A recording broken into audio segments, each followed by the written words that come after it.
Well, howdy friends. Today we're going to be showing you guys how to cut to make your wheels and tires fit on your brand new show truck. So what we have here for this process is some tape, ear protection, eye protection, and a grinder, and a chair. The chair is optional. Just keep that in mind. So we are running 26 by 14s with 2-inch spacers and 37s on a 6-inch lift on our Duramax. And as you can see, we're rubbing pretty bad and it's starting to crack our paint that we have painted here. So this needs to go to be able to fix this problem, or it's eventually going to rip this out and it's going to crack more of our fresh paint, or we're just going to have more problems.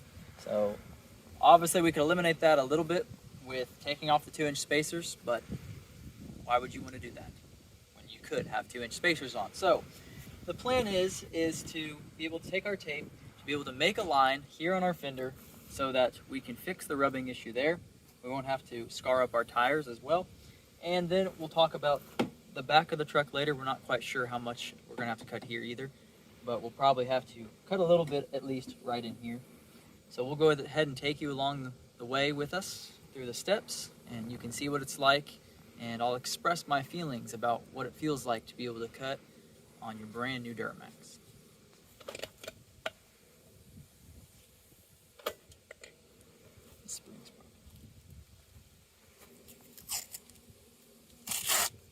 So, step one, we're going to put tape where we're going to mark on, or where we're going to cut. It might seem a little excessive at first, but it's going to make sense at the end. So we could cut it basically like this, but then it's going to be very noticeable because you got this angle and you're going straight up.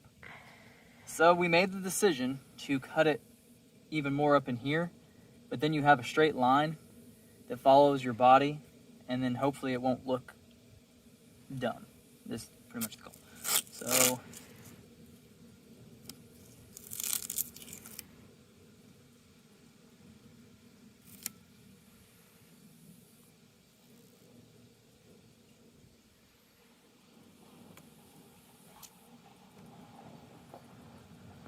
thinking something about like that. Does that look straight? Sure. Maybe a little adjustment, but for the most part, that's going to be it. We'll cut on this side of our tape and be able to get this straight line that comes up to our body here. So that's step one. Step two, we put on all of our protection and we get to cutting.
It always feels like a lot. It feels like a lot.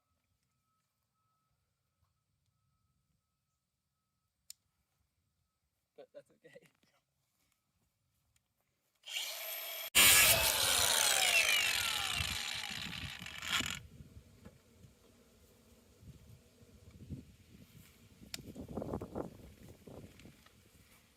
Push it away from you. You wanna hold that?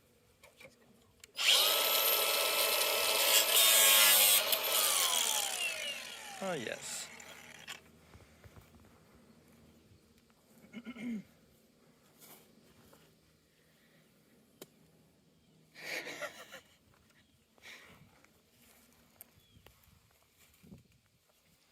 Plus you have a weapon for protecting your vehicle. This is definitely a weapon. All right. Well, it's time.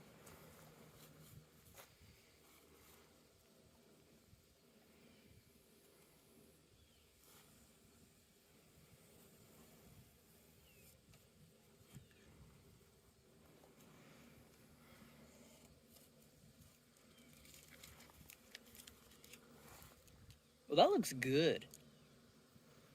A plus. That ain't bad at all. People think it's such a big deal. Get that fender back in there. And it's going to be really looking great. Yep. So, basically going to repeat these steps on the other side, and then we'll get back with you guys, and we'll figure out what we got to do in the back. All right, so this is basically what we got for the front, as you already saw. We did the same thing on the other side, just tried to match it the best that we could. And now we are moving on to the back, and it doesn't rub a lot here. So what we're going to do, our plan is to cut this off here, kind of notch this nice and pretty like, and we would like to try to put the factory mud flap back on here. Zach has created this out of our factory mud flap, which basically is just going to give it that appearance like that, to make it kind of look a little bit better than just nothing. So that's what we're going to try to do on this. Of course, we're going to have this painted white as well. So we're going to cut this little wing off and hopefully have our rubbing issues fixed. Well, long story short, the built-in little cap for back here did not work because of the size of the setup that we're running. Like he said, it's standing out there pretty good. 14 wides on 2-inch spaces on 37s with just a 6-inch lift on this truck. So this is what we had to do to be able to get it to fit. Sorry for the wind. This is a really rough day to be doing this, but I just wanted to fill you guys in on that's what we ended up doing. From the side it looks fine. From the front, it'd be nice to build something that kind of wraps around this, some type of plastic cap that goes down and kind of covers that up a little bit. But for the setup and what we're running, that's kind of what we had to do.